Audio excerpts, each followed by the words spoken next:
Planks are often overlooked as just another core exercise.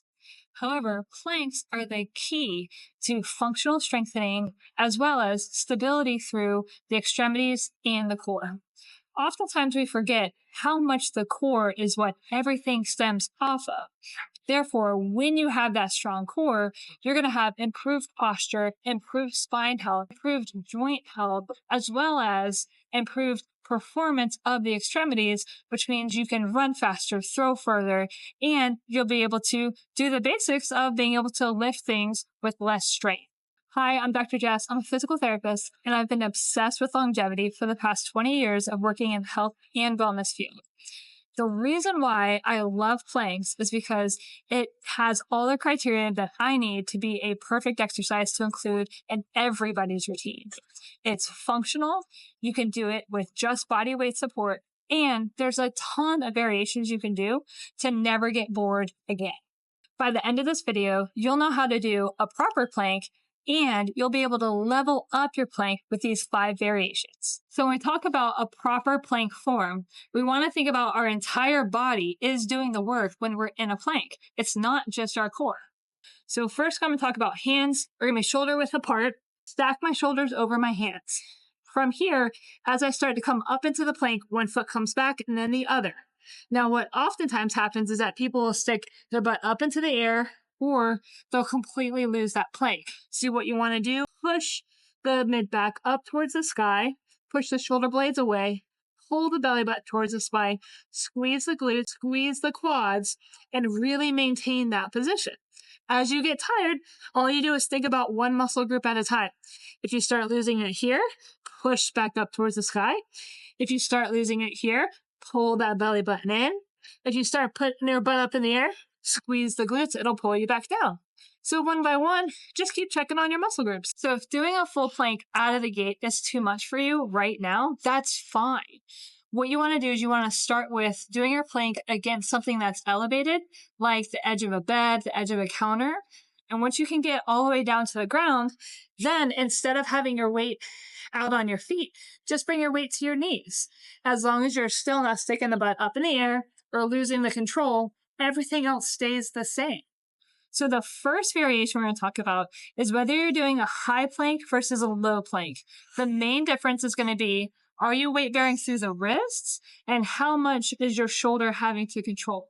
So in my high plank, I'm obviously going to have a lot of pressure on my wrists. So if this bothers you, then you can easily do a low plank from here, either or all the way into a full low plank.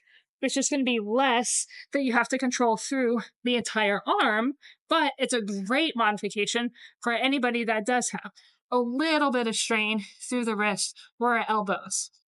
The next variation involves using your extremities for movement. So it could be your arms or your legs. It's going to add a dynamic component, so it's going to be harder to stabilize, which is what increases the work.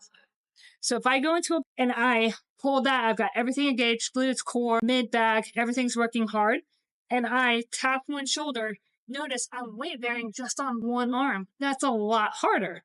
So as I go back and forth with my shoulder taps, I'm going to increase the workload, which is awesome. I can do the same concept with one leg at a time. With that, I'm going to be increasing the activation of my obliques while I'm increasing the amount of output that I'm having to get out of the leg that's holding the stability. Yeah. Make sure when you do these that you're not modifying it by rolling your body. Maintain that plank the entire time that you're doing the extremity motion. Another way that you can increase the amount of work that you're doing is by adding some dynamic movement to your plank. So if I hold my plank, and the minute that I want to take a step out with one hand and a step out with the other foot, and I step and step, now I'm really having to make sure that I'm maintaining plank, and I'm having to do a lot more coordination in order to not lose it. So one of the benefits of this is that it keeps me distracted on where I'm going, and I'm not thinking so much of like, how long is this going to last? But it's increasing my workload. I'm going to get a lot more benefit out of it. If you have a hard time in that high plank, but you still want to do a dynamic movement because you want to get more output out of the muscles, you can go a low plank and then do something that's called ankle rocks. So I'm really having to stabilize through my shoulders as well as the muscles in my calves as I hold the plank position. So this is going to be a great way to get dynamic movement without having the stress on the wrist if that bothers you. Another variation you can play with is the height of the plank. So I don't suggest doing planks on something that rolls, but this is what I have available. So the higher the surface, the less work it's going to be for me to hold that plank. If I were to reverse this and put my feet onto an elevated surface, that's going to be more work. So as I play with what I have around me, I can grow the stability I get in my plank just by messing with where are my feet versus where are my hands. So the last variation we're going to talk about is unstable surfaces, which just means something that moves underneath you. So an easy example is a BOSU, or you've got yoga ball, TRX, straps, or just another example. So the minute that I have something unstable underneath me, now I'm going to have to modify what I'm doing to not fall over. That's going to increase the amount of muscles that I'm activating during the exercise. So the point is, I'm doing the same amount of time in the exercise, but I'm getting more motor output out of the muscles, which means I'm getting a lot more done, which is great. So when I come into my plank, I'm going to do the same exact thing. I've got my hands are going to come right underneath my shoulders. I'm going to step back into my high plank. If I don't have myself balanced, I'm going to fall over. So from here, I can do holds, I can do my dynamic movements, doesn't matter. I can grow it however I want. Now, this is a little bit easier because I'm higher. If I want to make it harder, so I put more weight onto my hands, but still use an unstable surface, then using a yoga ball is a great option. So as I come into plank, now it's going to be a lot harder because I've got more weight on my hands and the ball is trying to move underneath me. So now I'm really having to activate more core stabilizers, more with my quads and more with my shoulders so I don't fall on my face. So now here's where we can have a lot of fun with planks, is we can take those concepts and start to combine them. So I could do a dynamic plank with an unstable surface underneath me. I can use height in order to make it more weight on my hands and my shoulders. That's going to make it that much harder. And I can even start to combine from there as I get bored. So this is where it starts to get really interesting.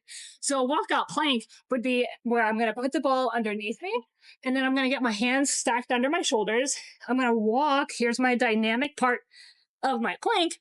From here, I'm still doing everything like normal, still a plank.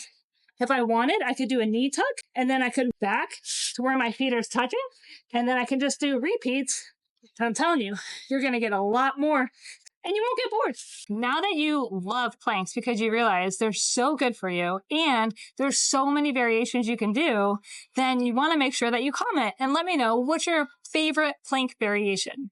And make sure to subscribe, follow, it helps our channel grow. So we'll catch you in the next video.